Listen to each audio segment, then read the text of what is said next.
Há 100 anos, a gripe espanhola matou mais de 50 milhões de pessoas pelo mundo. E o profissional da saúde estava lá. A Segunda Guerra Mundial arrasou países inteiros e o profissional da saúde estava lá. A influenza H1N1 deixou o mundo em alerta e matou milhares de pessoas e o profissional da saúde estava lá. Nos tempos atuais, vivemos separados em regime de quarentena em nossas casas. Já os profissionais da saúde lutam diariamente para controlar essa pandemia. Eles estão lá por nós. Homenagem do Grupo Aparício Carvalho a todos os profissionais da saúde. Juntos somos um só. Sabe por que a Finca está entre as melhores faculdades do país? É porque a Finca acredita que é possível pensar no coletivo. Porque conecta pessoas ao conhecimento de todos os lugares para transformar o nosso país. É uma faculdade que ajuda as pessoas a se desenvolverem e isso ajuda a desenvolver toda a comunidade ao seu redor. Sabe que as novas tecnologias do ensino superior significam qualidade na educação. É uma instituição de ensino superior que incentiva a pesquisa e acredita que são as pessoas que fazem as melhores mudanças para o nosso mundo. Essa é a Finca, uma faculdade que pela segunda vez é nota máxima na avaliação do MEC. Finca, orgulho de ser nota máxima no MEC. Nossa vocação é de sempre seguir adiante, ir em frente, chegar mais longe. Não importa o momento e nem mesmo as circunstâncias, é necessário seguirmos em frente. Estamos atravessando um dos maiores desafios humanitários da nossa geração. E não é por isso que vamos parar e nem mesmo recuar. Diminuímos nosso atendimento presencial, mas não paramos o nosso trabalho de formação acadêmica e profissional.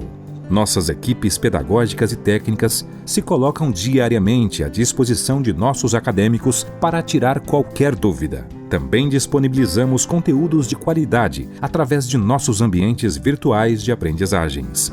Apesar das dificuldades e da distância, continuamos juntos, com o mesmo propósito de sempre: transformar o seu maior sonho em realidade. Grupo Aparício Carvalho. Soluções educacionais que aproximam.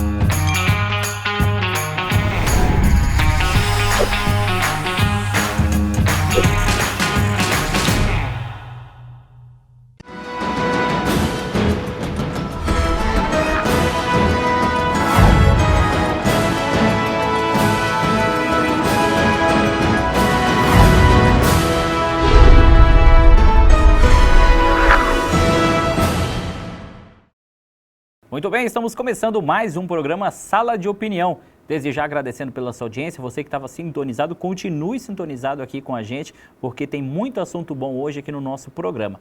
Hoje a gente vai falar um pouquinho sobre zootecnia e eu recebo hoje aqui no programa a zootecnista a doutora Carla Cristina de Almeida, que também é professora aqui da Finca.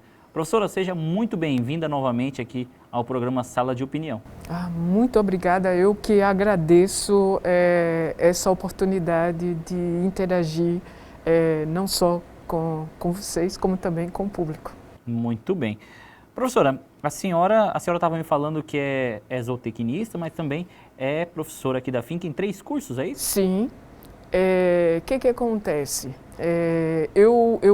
Minha formação é a zootecnia, meu doutorado é em produção animal na área de ruminantes, mas o que acontece? O curso de zootecnia, eu trabalhei 12 anos em um laticínio e aí ele abre a porta para que eu dê outras disciplinas que também fazem parte. Por exemplo, no curso de veterinária, eu dou a disciplina de nutrição e de produção animal. Já no curso de de agronomia, eu também trabalhei como extensionista rural e aí eu dou a disciplina de extensão, tá certo? E também a de zootecnia aplicada, que lida com os animais que eu amo de paixão, que a minha vida inteira eu trabalhei com eles, que são os caprinos e os ovinos. A senhora trabalha há muito tempo com eles, professora? Eu trabalho desde 1989. Há um tempinho já, Sim. né? Uma historiazinha boa aí já, né? É um tempo, e assim, eu sinto falta, porque eu trabalhava em uma propriedade, então assim, eu lidava com eles todos os dias, e ia lá, e tocava, e realizava os manejos necessários. E agora, quando eu vim aqui para a finca, a minha área de campo fica mais limitada. Por que ela fica mais limitada? Porque aqui em Rondônia, a quantidade de caprinos ela é bem pequena. E tem a de ovinos, que também é pequena, por quê? Porque a base pecuária daqui é mesmo a bovinocultura, de corte e de leite. Caprinos e ovinos, eles são criados normalmente para autoconsumo. Mesmo que tenha criador que tem 1000 cabeças de ovinos, mas é para autoconsumo. E eu espero, antes de morrer, eu espero sinceramente ter a chance de ver esse quadro mudar. Que os caprinos e os ovinos, sim, que eles se estabeleçam como cultura da mesma forma que a bovinocultura.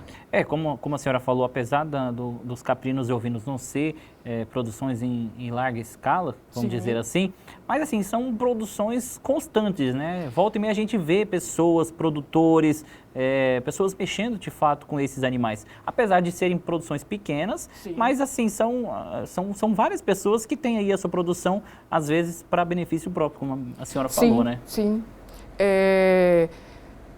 eu já tive a oportunidade de ver, eu não ando muito no estado de Rondônia, mas eu já tive a oportunidade de ver, por exemplo, de longe, eu não cheguei a ter acesso à propriedade, mas eu vi que lá não é uma produção para autoconsumo, ele realmente cria caprinos e ovinos para produzir. Eu lembro que quando eu cheguei aqui em Porto Velho, em 2015, setembro de 2015, eu andei fazendo uma pesquisa nos mercados. E aí é engraçado, o pessoal não se interessa por consumir a carne caprina. Uhum. Ainda tem uma procura pela carne ovina. E o que eu acho interessante, né? É uma coisa que eu escuto muito aqui. Ai, não gosto de carne ovina não, ela tem um gosto doce. Algumas pessoas falam de fato. Pois é, mas eu nasci na Paraíba, eu cresci e vivi boa parte da minha vida na Paraíba, lá no Nordeste, e a carne de ovino não é doce. Então, assim, meu irmão, que mora aqui desde 88, aí ele diz assim, não, mas é porque eu digo sim, a carne reflete o solo, a forragem que eles consomem, mas eu já provei diversas carnes ovinas aqui e para mim elas continuam sendo carne ovina sem esse gosto doce. Não sei de onde eles tiram, mas enfim. Já que a gente está falando dessa questão de produções ovino, equinos, bovino, uma produção que tem aumentado muito aqui na nossa região é a produção de peixes, né, professora? Como tem aumentado, e assim, não só aumentado, mas aumentou rápido, um curto espaço de tempo. A gente vê que de 3, 4 anos para cá, aumentou muito.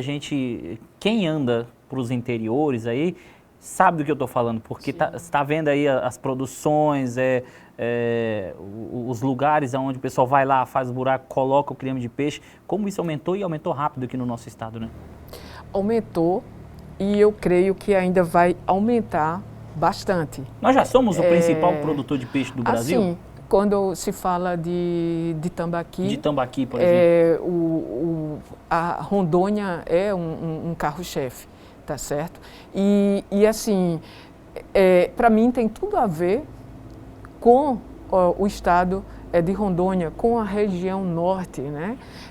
E é engraçado porque, assim, são os peixes da região. A gente vê muito aqui, fala muito em pirarucu, né? E aí tem o tambaqui também. Que são os principais, né? Sim, são eles que estão puxando aí esse trem, né, da piscicultura, e eu acho que a gente tem muita coisa para crescer.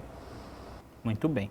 Professora, queria que a senhora falasse um pouquinho, hoje, para quem está sintonizando agora, nós estamos falando sobre zootecnia hoje no nosso programa. Eu queria que a senhora falasse um pouquinho sobre o que faz um zootecnista.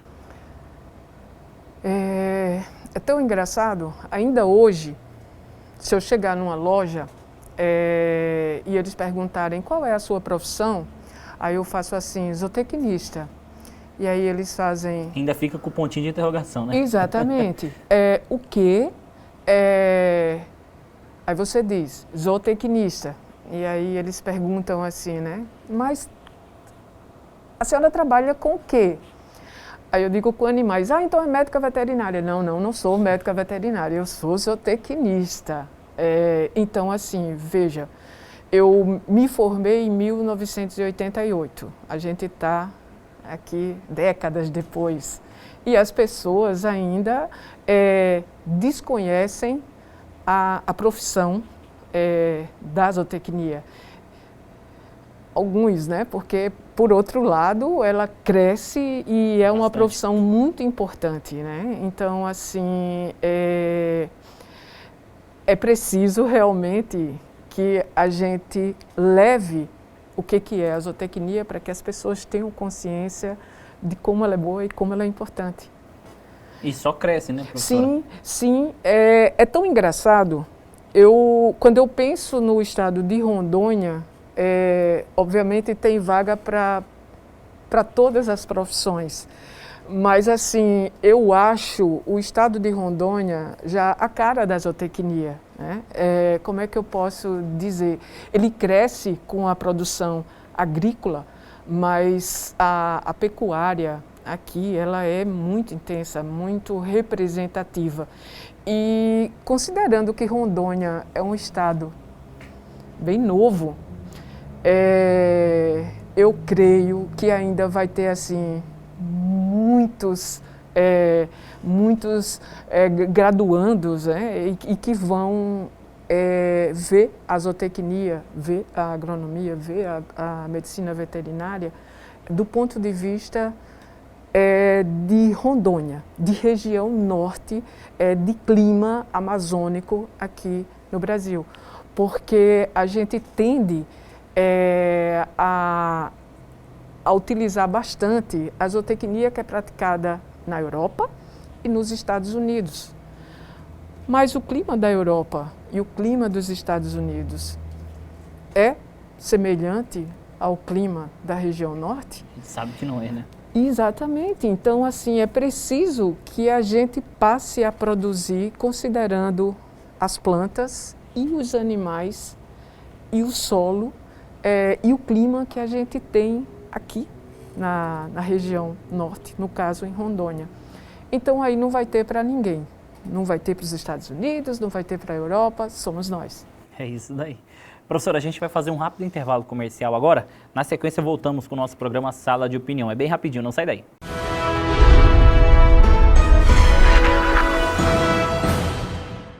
Sabe por que a finca está entre as melhores faculdades do país? É porque a finca acredita que é possível pensar no coletivo. Porque conecta pessoas ao conhecimento de todos os lugares para transformar o nosso país. É uma faculdade que ajuda as pessoas a se desenvolverem e isso ajuda a desenvolver toda a comunidade ao seu redor. Sabe que as novas tecnologias do ensino superior significam qualidade na educação. É uma instituição de ensino superior que incentiva a pesquisa e acredita que são as pessoas que fazem as melhores mudanças para o nosso mundo. Essa é a Finca, uma faculdade que pela segunda vez é nota máxima na avaliação do MEC. Finca, orgulho de ser nota máxima no MEC.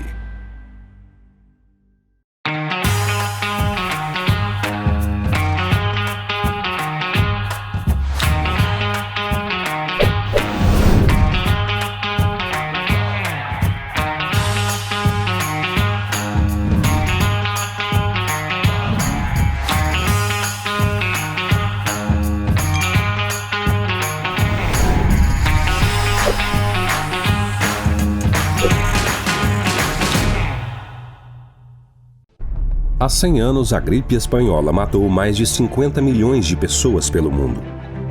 E o profissional da saúde estava lá. A Segunda Guerra Mundial arrasou países inteiros e o profissional da saúde estava lá. A influenza H1N1 deixou o mundo em alerta e matou milhares de pessoas e o profissional da saúde estava lá.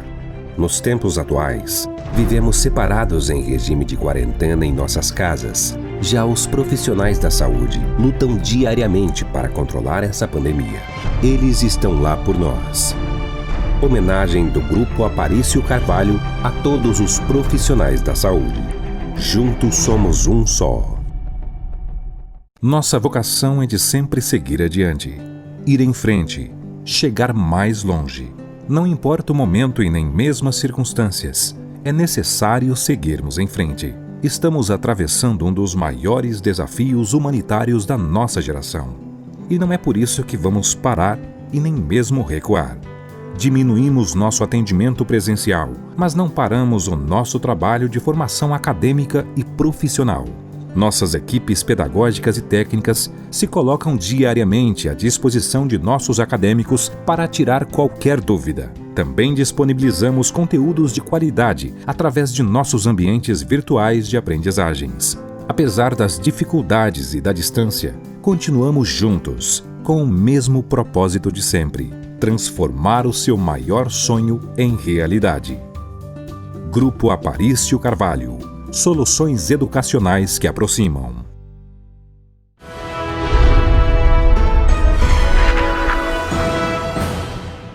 Estamos de volta com o nosso programa Sala de Opinião. Hoje eu estou recebendo a zootecnista doutora Carla Cristina de Almeida, que também é professora aqui no nosso Centro Universitário Finca.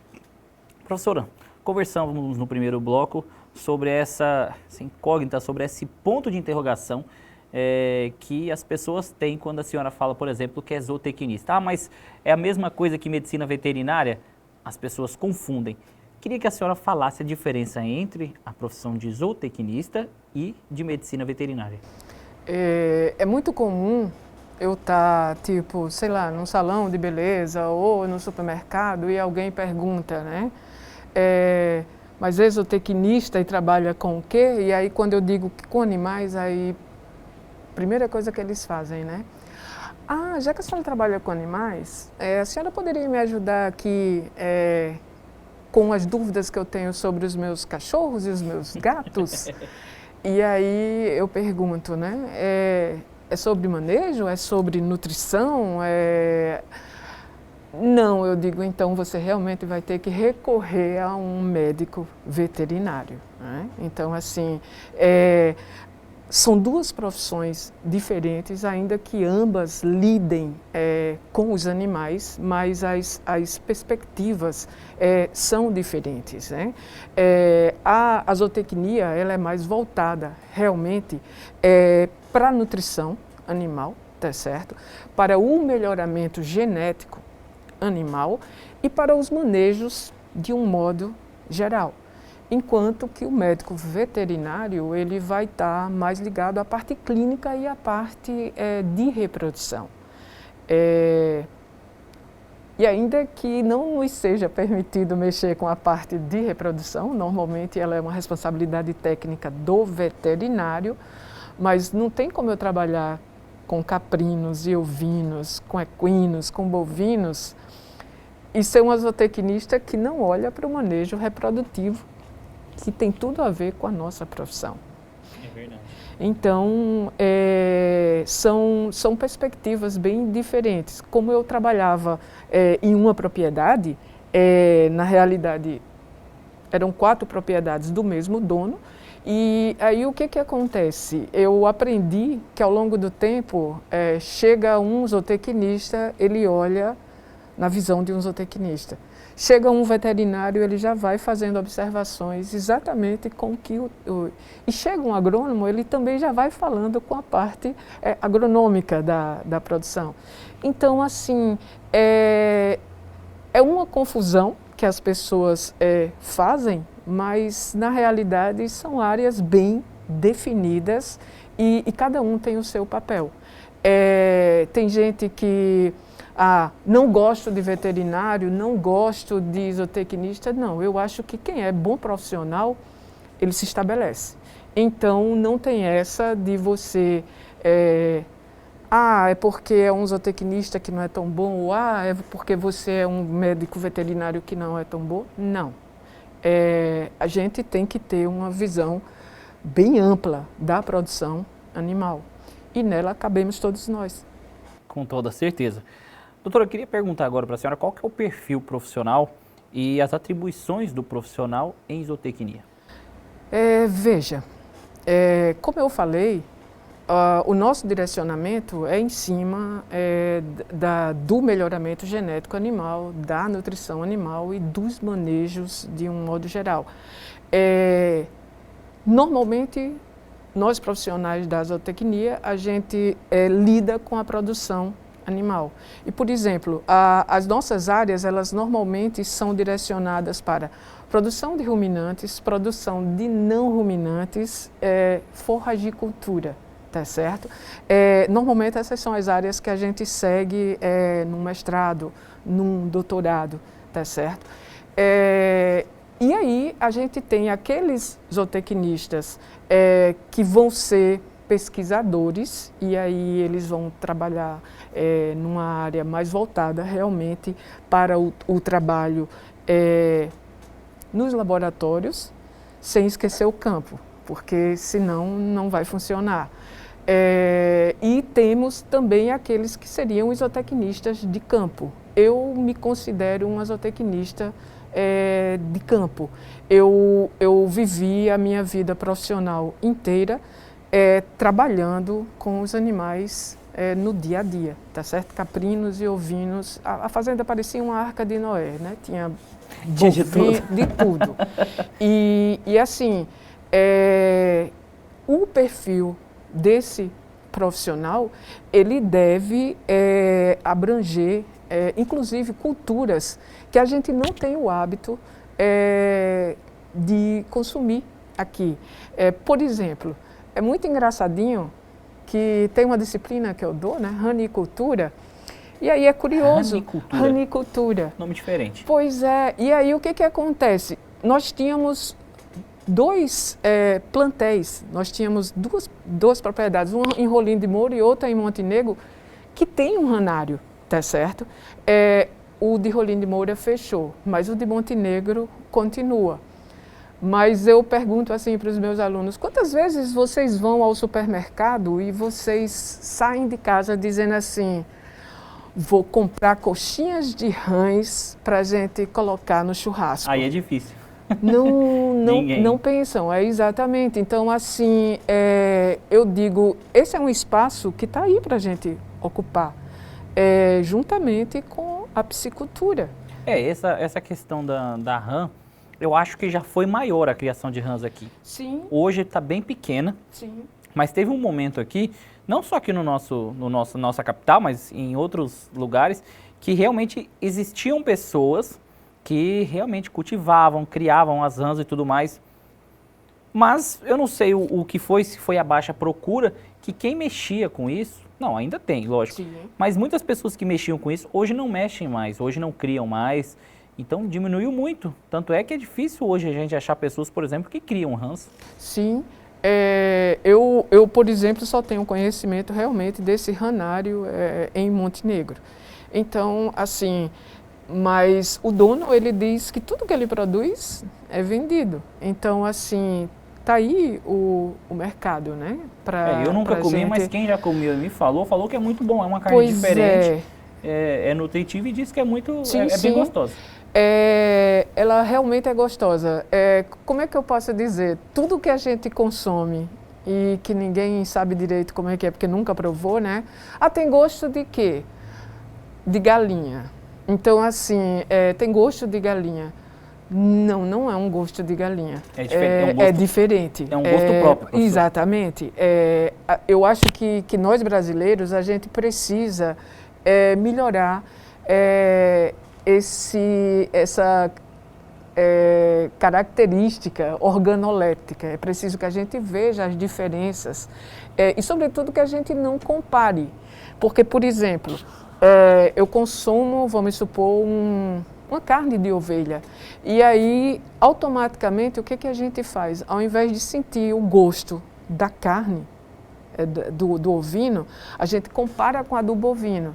E aí compara e diz, não é boa não, a de bovino é melhor. Então, assim, você não sente, é preciso que a gente se disponha a perceber o que essas carnes, esses queijos, esses leites têm de realmente de melhor para nos oferecer, sem comparar.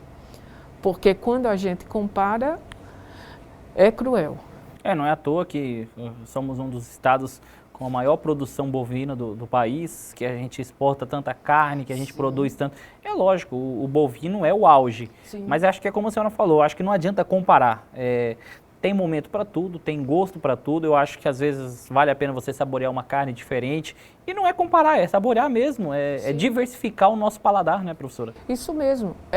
Eu sou uma dessas que dizia assim, e os crustáceos? Uhum. Aí eu dizia assim, não, Deus me livre, comer ostra.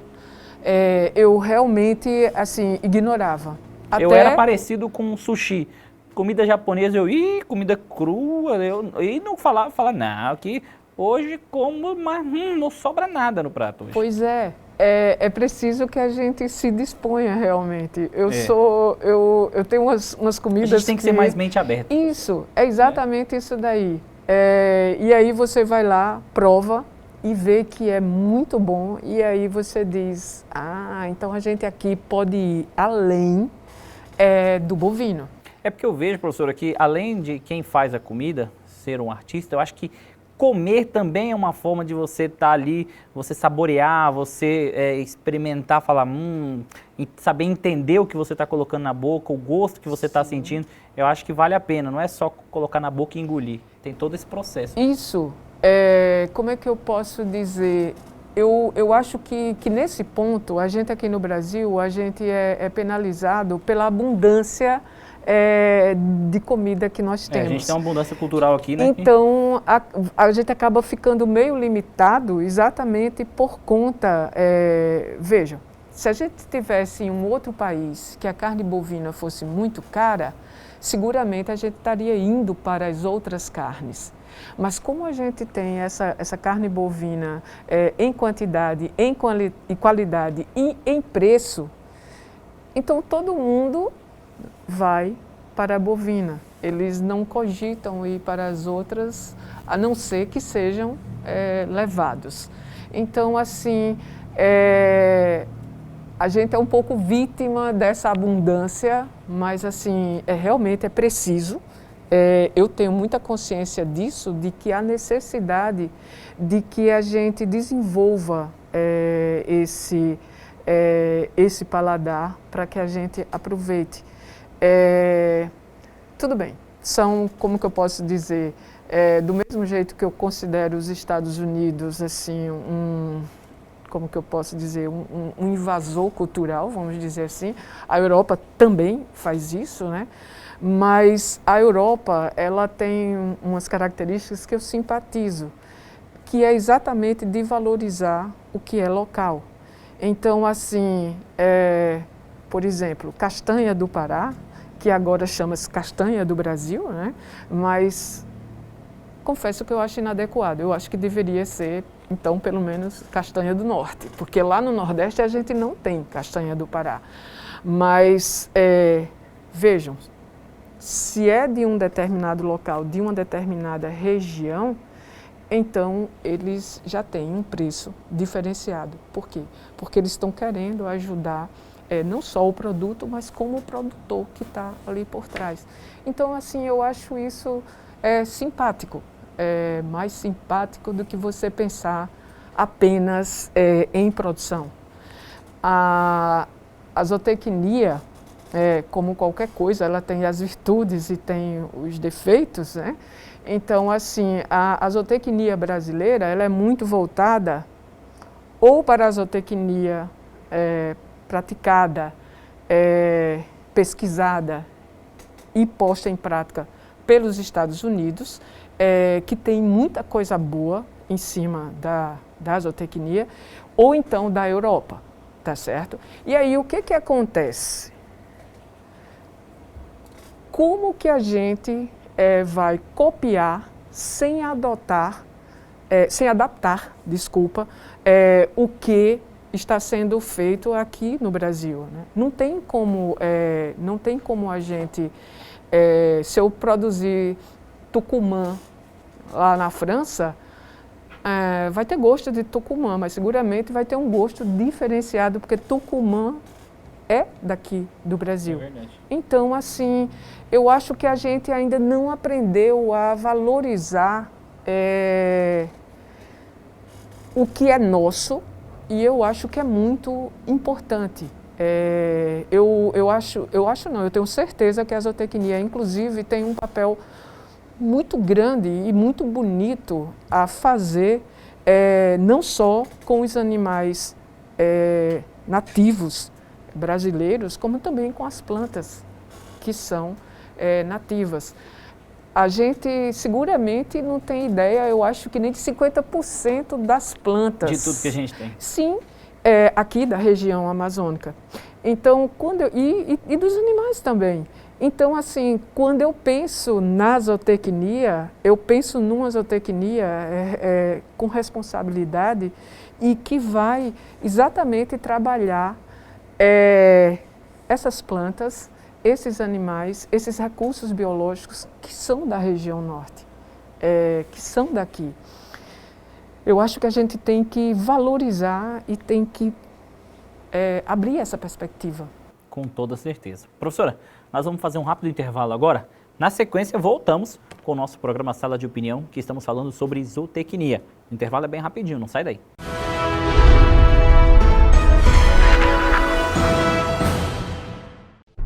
Há 100 anos, a gripe espanhola matou mais de 50 milhões de pessoas pelo mundo. E o profissional da saúde estava lá. A Segunda Guerra Mundial arrasou países inteiros e o profissional da saúde estava lá. A influenza H1N1 deixou o mundo em alerta e matou milhares de pessoas e o profissional da saúde estava lá. Nos tempos atuais, vivemos separados em regime de quarentena em nossas casas. Já os profissionais da saúde lutam diariamente para controlar essa pandemia. Eles estão lá por nós. Homenagem do Grupo Aparício Carvalho a todos os profissionais da saúde. Juntos somos um só.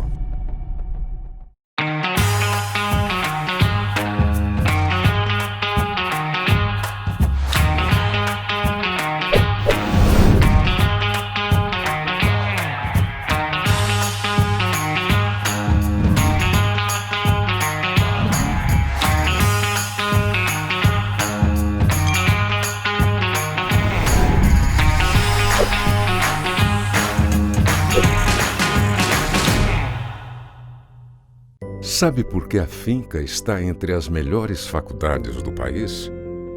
É porque a finca acredita que é possível pensar no coletivo. Porque conecta pessoas ao conhecimento de todos os lugares para transformar o nosso país. É uma faculdade que ajuda as pessoas a se desenvolverem e isso ajuda a desenvolver toda a comunidade ao seu redor. Sabe que as novas tecnologias do ensino superior significam qualidade na educação. É uma instituição de ensino superior que incentiva a pesquisa e acredita que são as pessoas que fazem as melhores mudanças para o nosso mundo.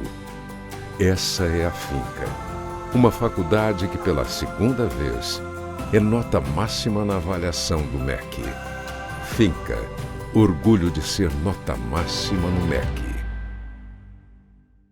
Nossa vocação é de sempre seguir adiante, ir em frente, chegar mais longe. Não importa o momento e nem mesmo as circunstâncias, é necessário seguirmos em frente. Estamos atravessando um dos maiores desafios humanitários da nossa geração. E não é por isso que vamos parar e nem mesmo recuar. Diminuímos nosso atendimento presencial, mas não paramos o nosso trabalho de formação acadêmica e profissional.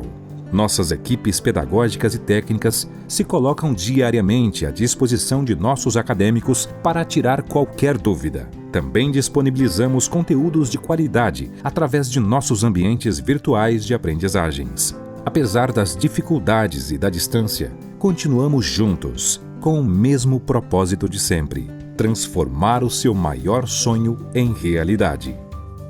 Grupo Aparício Carvalho. Soluções educacionais que aproximam.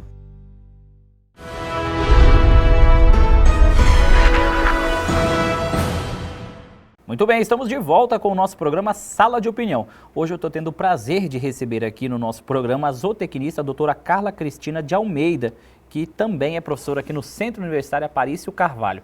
Professora, agradecendo mais uma vez pela sua presença aqui hoje no nosso programa. E a pergunta que eu tenho para a senhora hoje, agora é o seguinte: o trabalho do zootecnista, ele interfere na economia do país e do mundo? Com certeza. É muito engraçado, né? As tecnologias estão aí cada vez mais crescendo. E aí o que acontece, né? Se não tiver comida, como que vai ser? Se não tiver alimentos, como que a gente, de que adianta toda a tecnologia, né? Então, assim, o papel de um zootecnista é produzir alimentos com qualidade, com segurança. Então, seguramente, a profissão do zootecnista, ela está interferindo nessa produção em qualquer local do mundo, né? E aí o Brasil, que é uma nação que ainda tem muito para se descobrir e para produzir, né? O Brasil já tem aí, ele já é um grande exportador de carne bovina. O Brasil é o maior exportador de carne de frango, né? O Brasil é o quarto produtor de carne suína. E aí a gente tem, a gente já teve, eu acho que como terceiro, quarto produtor mundial de carne de equinos, né? De cavalos e de jumentos. Mas houve uma queda. Hoje a gente está ocupando aí o 11º lugar na produção. É muito engraçado que boa parte das pessoas se surpreende, né? Mas carne de cavalo? Pois é. Aqui é estranho, mas para outros países é muito normal, né, Sim, professora? Exatamente. A Inglaterra... Uma questão de cultura, Pois né? Isso mesmo. E é aquela história. A gente nunca precisou recorrer à carne. Só que essa realidade é diferente em outros países, Isso. né? E é uma série de fatores. Sim. É clima, é produção, enfim, é muita coisa. É engraçado. A Argentina, que também é boa produtora de carne bovina, né? Boa exportadora também, mas eles lá, consomem carne de cavalo, produzem. Então, assim, nada comparável, porque, assim, territorialmente a Argentina é muito pequena em relação ao Brasil.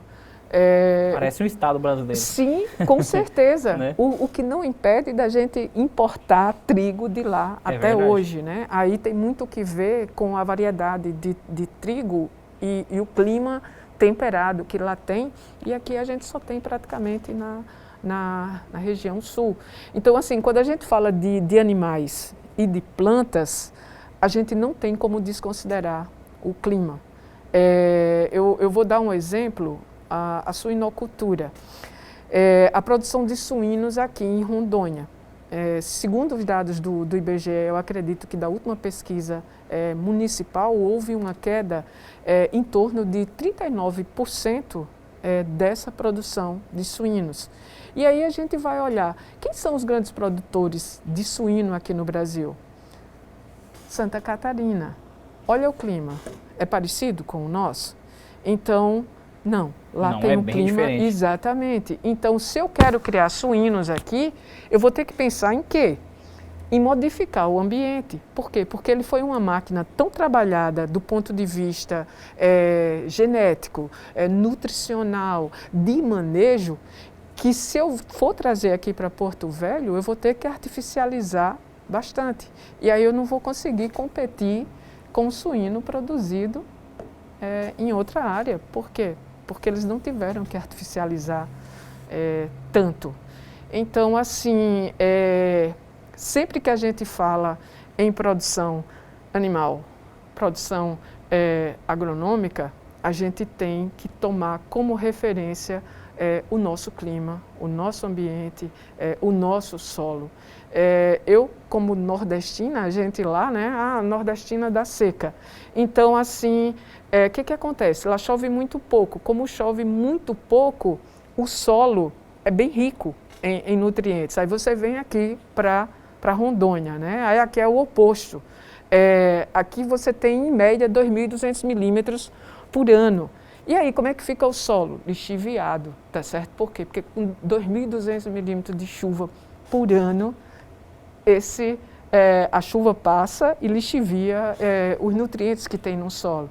Então, assim, é preciso que a gente esteja fazendo sempre adubação para poder corrigir, né? Aqui se usa muito o calcarear para corrigir a acidez.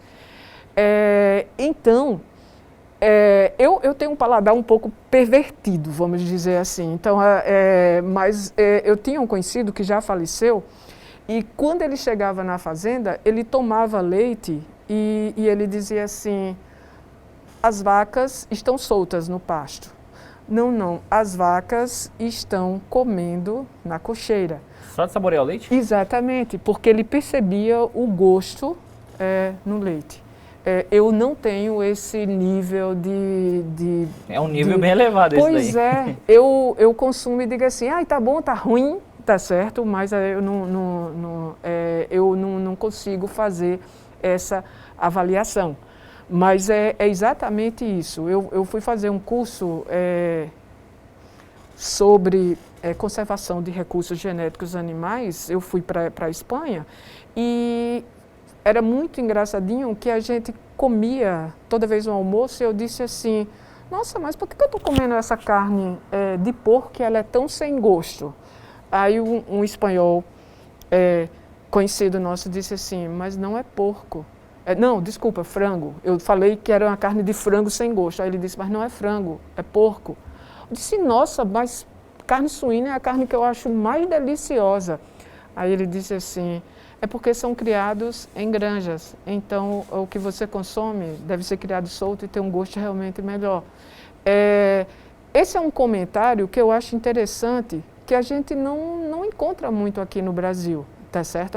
As pessoas não olham muito essa parte, mas realmente é importante. Eu não vou querer que todo mundo crie suíno como se criava mas são carnes diferenciadas, são produções diferenciadas, são nichos diferenciados para a gente alcançar dentro da zootecnia. Outra coisa que eu não vejo muito nos zootecnistas, e aí eu falo exatamente para que a gente, como zootecnista, preste atenção, a Espanha tem muito hábito de lançar mapas com as raças espanholas.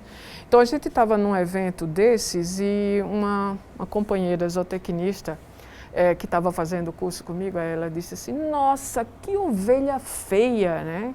E aí o rapazinho olhou assim e fez, mas a senhora já viu de que região da Espanha ela é? Ela disse não. Aí ele disse, ela é de uma região que é muito fria e muito seca. Então, ela é desse jeito porque ela é o resultado desse ambiente. Então, assim, eu confesso que eu tenho uma certa inveja de quando os técnicos, zootecnistas no caso, quando a gente não raciocina dessa forma. Eu espero eu espero ainda na minha vida, né, no meu tempo de vida, eu tenho 54 anos, eu espero que um dia eu esteja comendo e dizendo assim, olha, esse tambaqui é lá de Rondônia. Que orgulho, certo? né? Sim, porque eu acho que isso que é interessante. É claro que a gente não pode, não deve se abstrair do custo e do benefício, tá certo? Mas assim, o Brasil é grande, ele tem como atender tanto esse mercado de quantidade a se produzir, como ele também tem o mercado da qualidade do que se produz. Com toda certeza. Professora, nós vamos fazer o nosso último intervalo comercial. Na sequência, voltamos com o nosso programa Sala de Opinião. Hoje estamos falando sobre zootecnia. O intervalo é bem rápido, voltamos já.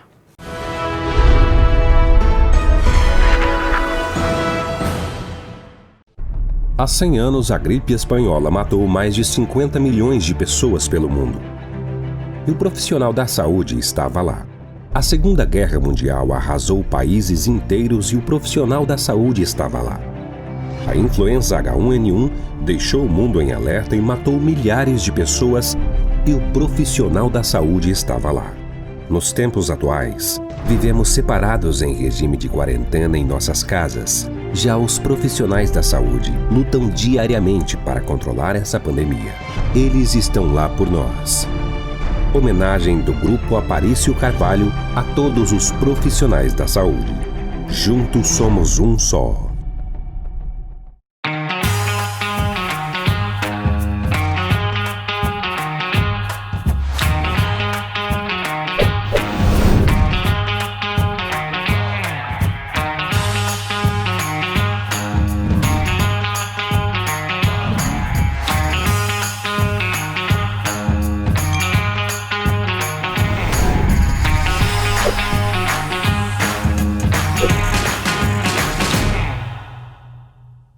Sabe por que a finca está entre as melhores faculdades do país?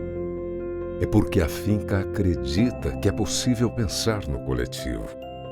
Porque conecta pessoas ao conhecimento de todos os lugares para transformar o nosso país. É uma faculdade que ajuda as pessoas a se desenvolverem e isso ajuda a desenvolver toda a comunidade ao seu redor. Sabe que as novas tecnologias do ensino superior significam qualidade na educação. É uma instituição de ensino superior que incentiva a pesquisa e acredita que são as pessoas que fazem as melhores mudanças para o nosso mundo. Essa é a Finca, uma faculdade que pela segunda vez é nota máxima na avaliação do MEC. Finca. Orgulho de ser nota máxima no MEC. Nossa vocação é de sempre seguir adiante, ir em frente, chegar mais longe. Não importa o momento e nem mesmo as circunstâncias, é necessário seguirmos em frente. Estamos atravessando um dos maiores desafios humanitários da nossa geração. E não é por isso que vamos parar e nem mesmo recuar.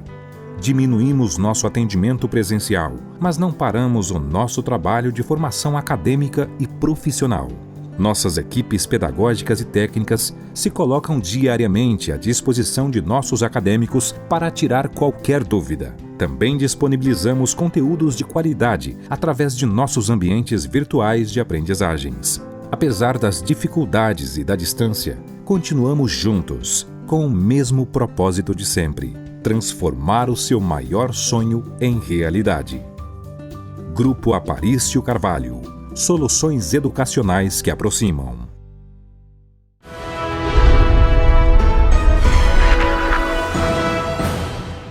Estamos de volta com o nosso programa Sala de Opinião. Hoje estamos falando sobre zootecnia e eu estou recebendo a zootecnista a doutora Carla Cristina de Almeida hoje aqui no nosso programa.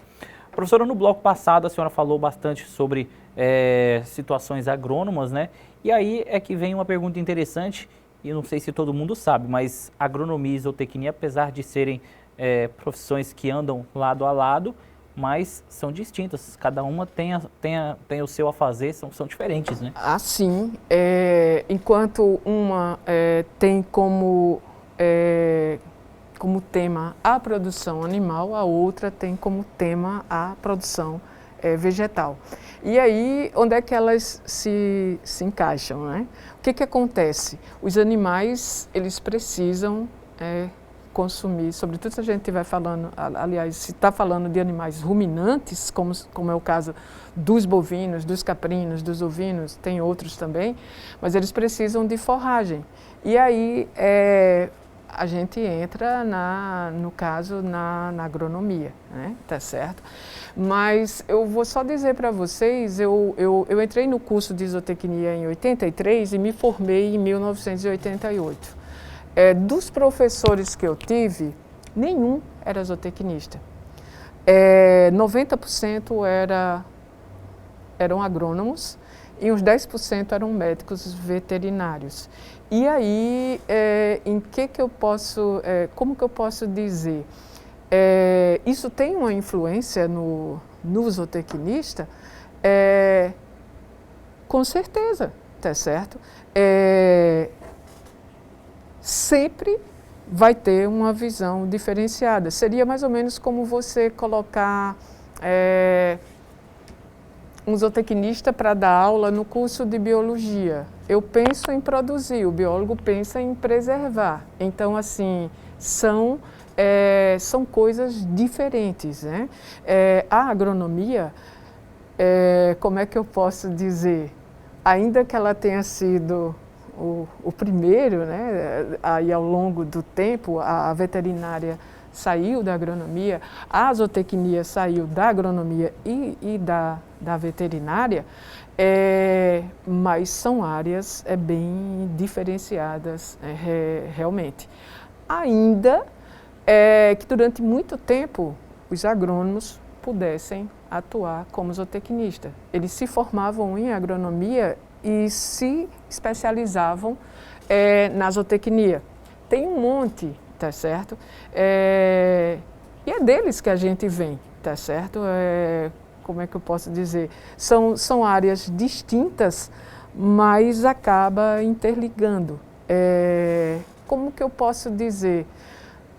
Um produtor, se ele tivesse um capital bem bom, ele seguramente contrataria para a propriedade dele um zootecnista, um veterinário e um agrônomo, cada um para a sua área. O problema é que nem todo mundo tem como pagar tem essa possibilidade, né? Tá certo? Então, assim, acaba ele talvez nem contratando ninguém e aí conseguindo uma assistência técnica, uma via outra. E, assim, o curso de zootecnia aqui da finca, ele é um curso, como que eu posso dizer, muito bem estruturado. A gente tem um laboratório de análise de alimentos para os animais, tá certo? A gente tem também um laboratório de águas, que normalmente ele é trabalhado de outra forma, mas a gente também tem como trabalhar a água na produção animal. Por quê? Porque se eu tenho uma água de má qualidade, como que vai ser minha produção animal? Então, assim, o curso de zootecnia aqui da finca, a gente tem uma estrutura muito boa, não só na parte laboratorial, como também por conta da fazenda, que nos dá um suporte bem bom em cima tanto da criação de bovinos como na de ovinos também. E tem a avicultura e também tem os cavalos. Para você que está nos assistindo e quer conhecer um pouquinho mais do curso de zootecnia e quem sabe ser o nosso acadêmico aqui do Centro Universitário, basta entrar no nosso site, lá você conhece um pouquinho mais do curso, faz a inscrição para o vestibular online 2021 que já está aberto e também aí passando no vestibular é só se inscrever aqui para fazer o seu curso de zootecnia. Professor, o nosso programa está chegando ao fim. Queria agradecer muito pela sua presença no programa de hoje. Acho que foi um bate-papo muito lucrativo, muito esclarecedor. Espero que você que está aí em casa também tenha gostado.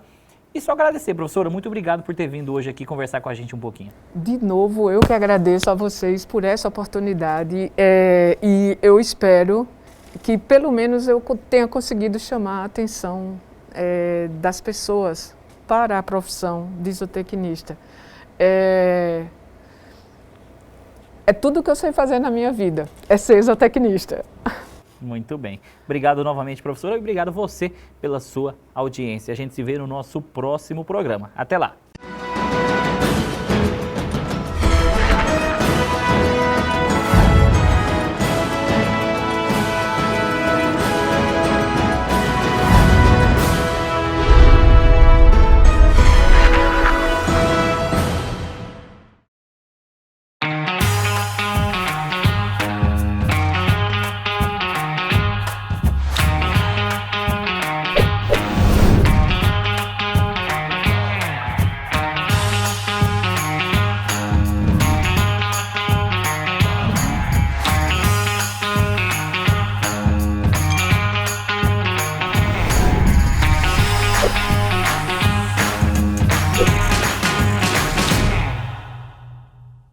Sabe por que a finca está entre as melhores faculdades do país?